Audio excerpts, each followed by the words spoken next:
Hi, welcome to your weekly workout. This program is designed to help you meet the physical activity guidelines of 150 minutes per week of moderate to vigorous physical activity. It'll help you feel strong, increase your health, and overall wellness and well-being. The disclaimer part, you should speak to your doctor or healthcare provider if you have any concerns about how more activity or exercise may interact with any medical conditions that you currently have. And the program itself is designed for you to be able to do at your home with little or no exercise equipment. So that's really the purpose behind this exercise program. For this week, you'll need a sturdy chair. You're going to need some cans of soup or food of some kind and a reusable grocery bag and a mat for the floor, or you'll be using your bed. My name is Ty Babb, and I'm a clinical exercise physiologist. Welcome to your weekly workout.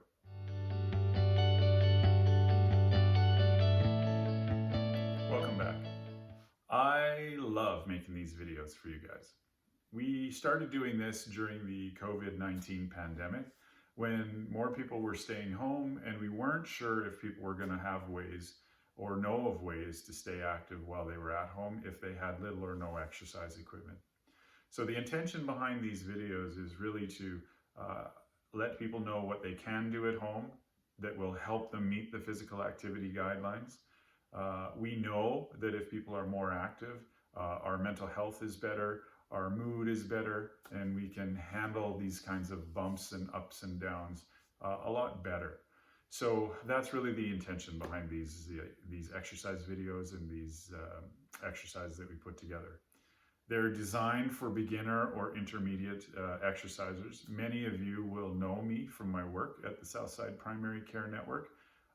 Those of you that don't, by all means, feel free to follow along. And these exercises are good for any time. So it's not just during this time in our lives, but if you are finding yourself at home at any point and you're looking for any exercises to do at home, then these are a great resource for you. So by all means. If you've watched these series as they continue, the interesting part for me is that we don't have a hairstylist in my family, and my hair just keeps getting bigger and bigger and bigger with each one of these videos. So I love shooting them because I get to see exactly what's going on there. So pretty soon I'll probably be wearing a ball cap and trying to keep it all under wraps. But for now, you get my big hair. So let me tell you a little bit about the workout stuff for today. So this exercise series is designed, like I said, to help people that are either new to exercise or an intermediate level. We want you to be able to do these strength-based exercises between 2 to 4 times per week. That's what the guidelines would recommend. You should also be trying to get some aerobic activity or some endurance exercise, like walking, maybe riding a stationary bike or outdoor bike, road bike, if you've got one. Currently, our swimming pools are closed, but if they are back open when you're watching this, then that's a great way to get some activity, and it usually helps reduce some arthritic pain in our backs and our knees, if you're feeling any of that. And you should be trying to get that between 10 to 30 minutes per day. In 10-minute chunks or longer. Usually we say 30 minutes per day total, because if you do that 5 days a week, there's your 150 minutes, which meets the physical activity guidelines. Check out the description below for a link to the handouts for the exercises for this week. There should also be a screening questionnaire that you can access in case you haven't met with an exercise specialist or your physician before starting an exercise program. This will let you know if there's anything that you should reach out about or if you have any health concerns that will be interacted with physical activity. Don't forget there's this optional midweek check-in. So if you're interested in that, then you can call the Edmonton Southside Primary Care Network and register for that part of the program. And I think my big hair is ready to show you the big workout for this week. So let's get to it.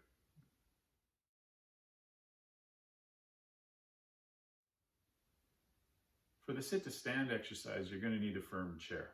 Nothing with wheels, because that can move around when you stand up. So it needs to be something steady like a dining room chair or a bench maybe that's quite firm. For these, your bum should be in the middle of the seat. Feet should be about hip width apart or so. And then you're either going to cross your arms across your chest so you're not using them to kind of swing up. Or if you've got some armrests on your dining room chair or something like that, you're welcome to use those. Some people might use a cane or something like that, maybe a walking pole as well, off to the side to help.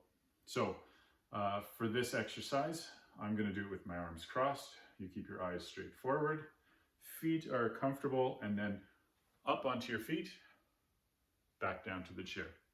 And you would repeat that 10 times in a row.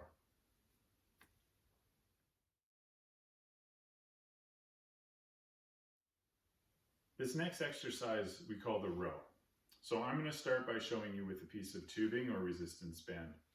You got to have something to attach it to. So I'm going to use my treadmill. If you don't have one of these readily available, a post in your basement that's solid could work. Stair railing can work. Even a doorknob in your home, if you can wrap it around the doorknob, then you'll be able to anchor that to use it to pull towards you. So what you want to do is you want to have it approximately at your belly button height, which works out well here for me. You're going to step back far enough so that you can bend your knees into the ready position, or like you were water skiing. And then you're going to start with a very straight back and your arms extended. The exercise is simple. You keep your eyes forward, you pull back, try and squeeze your shoulder blades back, and then you relax your arms forward. So it's pull and relax, pull and relax. Try not to lean back. You lean back, you're going to fall a bit off balance. So you're working on your leg strength and balance while you are using your arms to do this one.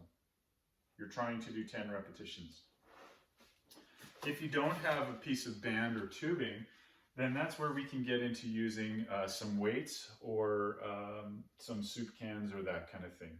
So I like to either use a countertop, or in this case we've got a chair here. So I'll use the back part of the chair. I've got my bag with my soup cans and other stuff inside. One hand goes on the chair to balance and stabilize myself. My legs are a bit staggered, so I tend to open up towards the arm that I'm using my weight in. So I'll support myself with one hand, stick my bum out and try and flatten my back close to parallel to the floor. And then you're pulling up and down and up and down. In this case, the bag is almost touching the floor, so I don't really like that. So I would probably hold on to it a little bit differently so that I can get my arm all the way down and then bring my elbow towards the ceiling. Obviously, if you have a hand weight, then that's a very easy way for you to do it. So again, you would draw it all the way up as high as you can and let it hang down and pulling up and down. Don't hold your breath, so keep breathing, and you're trying to do 10 of those in a row.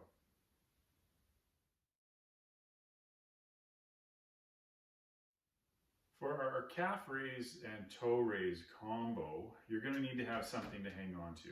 So I'm using my treadmill. You can easily use a doorknob or a chair or your countertop for something like this. The way you're going to set yourself up is your feet need to be hip distance apart. You're going to hold on. Your eyes are just straight forward and ahead. And then you're going to do a heel lift, or a calf raise is what we call the first part. So that's where your heels are coming up off the floor as high as you can get them. You're going to come back down, and then you're going to do the opposite part, which is lifting your toes. So you need to make sure you're hanging on here so that you don't tip over backwards. And then you just do your 10 repetitions. So it's going to be heels up, toes up, heels up, toes up. If this is a problem for you to be on your feet, you can do the exact same exercise seated in a chair, and you're still working on your ankle mobility and your strength down through your ankles.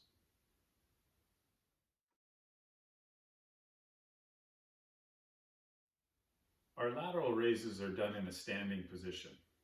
They're called lateral raises because you're going to be lifting your arms laterally or out to your side, but we can also call them shoulder side raises or anything like that. For this exercise, I'm going to show you first with a band and then with some other household items in case you don't have one of these. So you're going to take whatever resistance of stretchy tubing or resistance band that you've got. Mine is 5 feet long, so it's long enough for me to put it underneath my feet. I would do this one arm at a time, so it's very hard for me to lift on both sides at the same time. I'm a pretty tall guy, so I let one side go, and then I make sure there's enough slack on my working side, and then I'm going to lift straight out to the side and then back down again, making sure I stay tall the whole time, and my arm just comes straight out from my shoulder. I'm not trying to go up above my head. After you finish your 10 on one side, you would switch, and you would do the same thing on the other side. When you do this one, don't hold your breath. Keep breathing regularly, and you want to have a soft elbow, which means you're not locking it out, you're keeping it just a little bit bent. But you got to make sure that your thumb faces forward and you're not letting it droop, and you're not trying to lift it this way either. So if you have a band, it's pretty straightforward. If you don't, then usually what I'll do is I'll grab something from my pantry. So a can of soup, these are some black beans. If you've got 2 cans, you can do it in both hands. If you've only got one, then you can do one at a time again. And if you find that this isn't heavy enough for you, then that's where you can start using your reusable grocery bag and then toss in however many pieces you need to make it heavy enough so that then you can do your exercise with the right amount of resistance. If you had 2 bags and enough food, obviously you can do it on both arms at the same time. And if not, just stick with the 1 bag and you're good that way.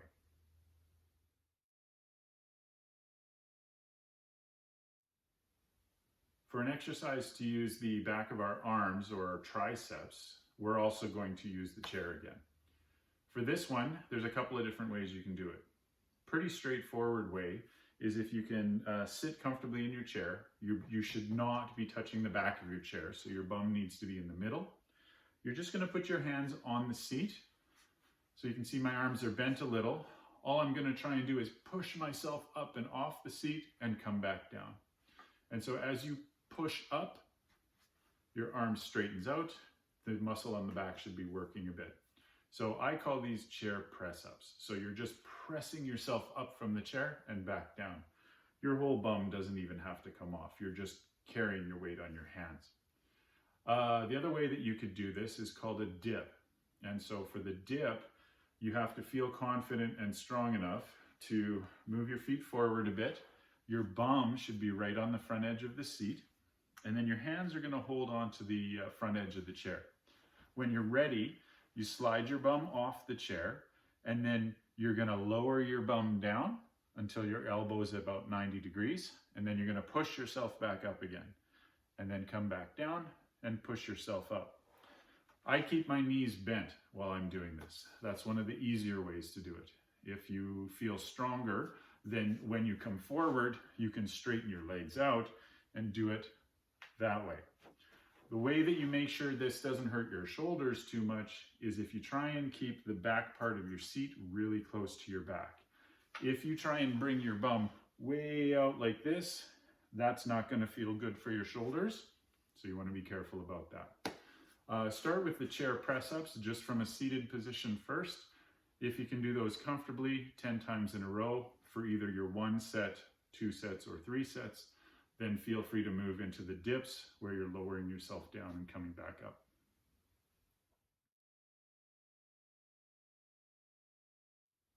We're going to throw some side bends in for our trunk strengthening or our core strengthening this week. They were part of our stretches last week. We're going to do them just a little bit differently this week. So find yourself in a standing position. If you need to be in a chair, you could do it from a chair. Your feet should be about shoulder width or so. Hands are on your hips. And then we're just tipping from one side to the other.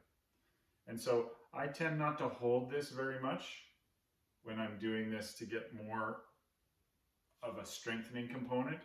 I try and get more repetitions in.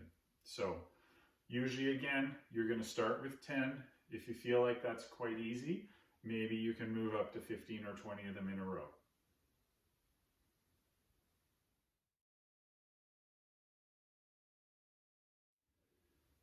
For the bridge, you're going to be laying on your bed or on the floor. You want to make sure there's no pillow under your head, and you might feel a little bit of an arch under your back. So however your back fits naturally there. Your knees should be bent to 90 degrees and your feet are flat on the floor.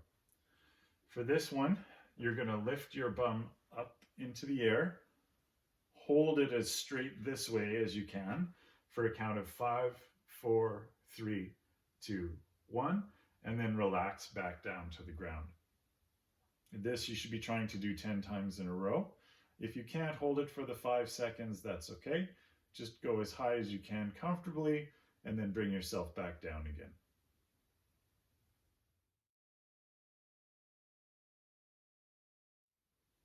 For the half rollback, you need to be able to sit comfortably so that you are in an upright type of position.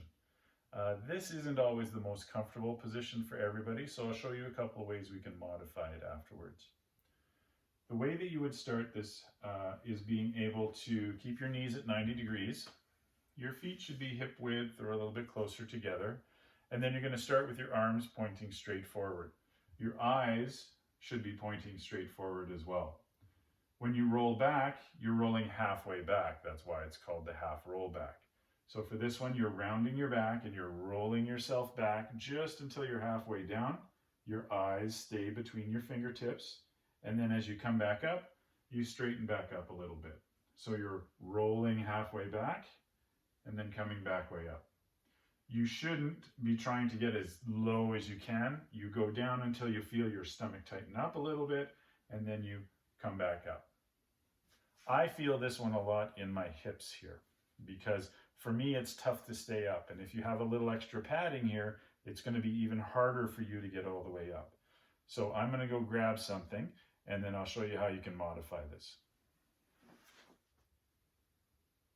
All right, so I am fortunate because I have a lot of this fancy exercise equipment in my home. You may not have this stuff.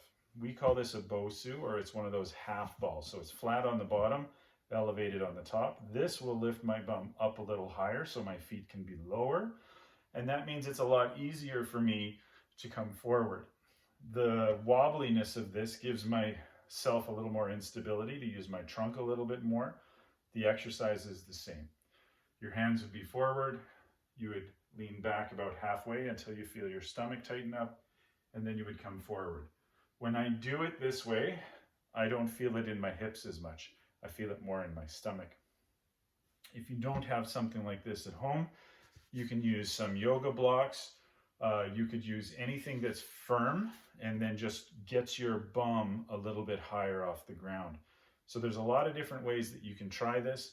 I encourage you to practice it and fiddle with it and see how you can make it work for yourself in your home.